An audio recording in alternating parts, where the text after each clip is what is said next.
The Silicon Valley bubble. I'm a tech guy. Been in IT most of my adult life. I've worked for companies both great and vile. And when I finally got sick of being used, went into consulting. Most of my consulting career has been working for small companies with generally good people. In an environment like this, it's a blessing to be able to just do what you do best and not be subject to the petty power struggles of the cubicle bound. That's how I can say they're mostly good people, because I didn't have to live with them. I'm not so fortunate to have grown up in the progressive, forward-thinking panacea that is the Silicon Valley, or at least that's my impression of it. Forgive me if this next part is a bit autobiographical. It's necessary to avoid the moniker of a troll that may give you cause to ignore my message. Troglodyte, I can tolerate, however. After all, troglodyte means cave dweller, and as far as I know, people who lived in caves stayed dry in a thunderstorm and didn't get eaten by saber-toothed tigers. I grew up in the gun-toting, bigoted, false-faced, chauvinistic mentality of Phoenix, Arizona. In an ultra-conservative landscape where my alternative to the nuclear family is frowned upon, my upbringing was challenging, to say the least. My childhood experiences formed my opinions just like everyone else, but things were a bit different in my case. I was raised by well-meaning, incredible people in the persona of my family, characterized by unsung heroes.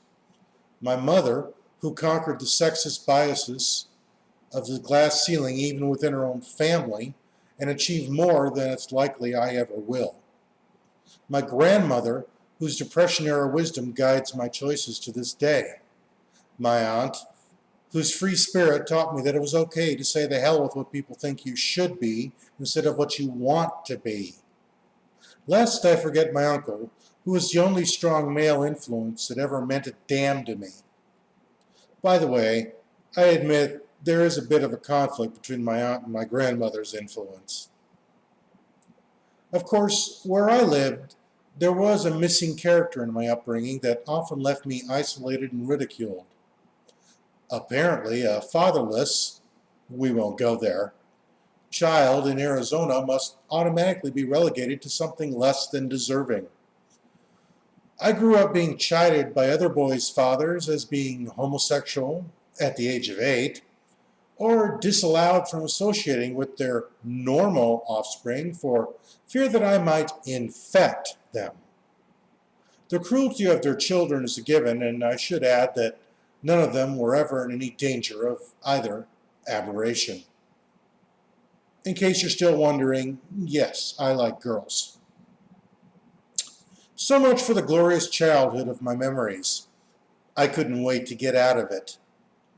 Even with all that baggage, I'm not looking to go anywhere else, mostly because I've been here so long that I know my enemy too well to chance a new one anywhere else.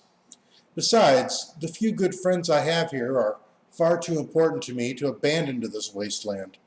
If I could take them with me, I'd leave in a heartbeat. Such is my fate, but I still cling to the hope that I can somehow effect some change in this unholy backwater, if for no other reason than to make it a little easier on my own existence. As I write this, I'm sitting in a house that's approaching 100 degrees because I can't afford to turn the air conditioning on. To do so would bankrupt me.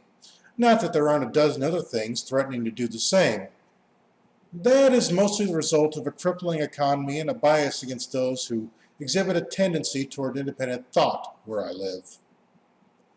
Obviously, things used to be better, but there's no sense in dwelling on it. As an IT guy, I've been responsible for everything from an office set up above someone's garage to a multi-million-dollar law firm whose very whim could affect public policy. Well, at least on a local scale. Even in the backwater that is Arizona, we still get news here. It's just that most people here ignore anything that isn't self-indulgent or threatening to their pro-life convictions. I, however, don't. Still, there is some benefit to living in a place where all is never so rosy. I've gained a sense of cynicism that allows me to cut through the hype of gross consumerism. It's not that I've embraced the role of staunch pessimist. I just have insight into what level of Maslow's hierarchy of needs other people are operating on. So finally, we get to the bubble. Being in IT, I know I'm not in the most ideal locale to embrace all that technology has to offer. So I recognize that the tech pundits who orbit the tech havens of Silicon Valley and Austin are fortunate to be able to operate at the higher levels of Maslow's construct.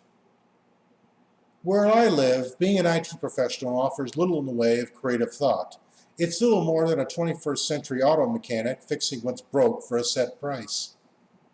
The kind of intellectual freedom espoused by tech pundits is viewed as threatening to the local status quo. Talent isn't cultivated or nurtured, it's bought, used, and discarded. That's not pessimism, it's fact. Talk to most people who live in the bubble, however, and you find an idealism that borders on the naive, and to be honest, it irritates me. What most of this group consider profound suffering, I consider a bad hair day. I would dearly love to live in a place where I could fully indulge in the higher levels of Maslow's hierarchy, but alas, I do not, and likely will not, as the opportunity has never presented itself. Not that I've ever been in a position to take advantage of it if it did. You can shelve your admonitions of pulling oneself up by their bootstraps, by the way. My boots are in hock. It's not unlike the mid-level manager who's never been without a steady income and could never contemplate otherwise. Our priorities naturally tend to shift upward in the hierarchy of needs, since those who can reside there can take the lower levels for granted. Unfortunately, it also tends to blind us to the realities clearly visible before the rest of us. We rationalize those not so fortunate as somehow less deserving or lacking ambition. As much as you deny it, it's only human nature in spite of our high ideals. Those within the bubble operate at such a high level that an event such as, say, the wrong salad dressing in their garden salad qualifies as a crisis on par with the Holocaust. First world problems indeed. So I find myself frequently irritated when assumptions made by these bubble people are promoted as reality for the rest of us. The fact that it's not really necessary to replace a perfectly functioning phone because a new model came out is on par with blasphemy to them. Consumerism goes hand in hand with technology, it seems, and is the guiding mantra of the bubble people. In short, they don't get it because they don't see it anymore. Therefore, I place no more value in their assertions than a Metacritic.com review of a Broadway play. If there is a social elite, it doesn't belong to the old money of New England or the 21st century Wall Street barons. No, it is the naivete of the bubble people who unwittingly advance consumerism to the exclusion of all detractors. Perhaps if I had grown up in such a sheltered and quote-unquote normal environment, I too would argue the merits of unbridled optimism and the promise of technology. Unfortunately, I've seen little personal benefit from it. Technological advance is a panacea only to those who can focus on it. The easier answer is to just ignore the bubble people, but that's not possible. They drive popular culture, even if it's to our own detriment. I'm a fan of Star Trek and the world it proposes, as are the bubble people.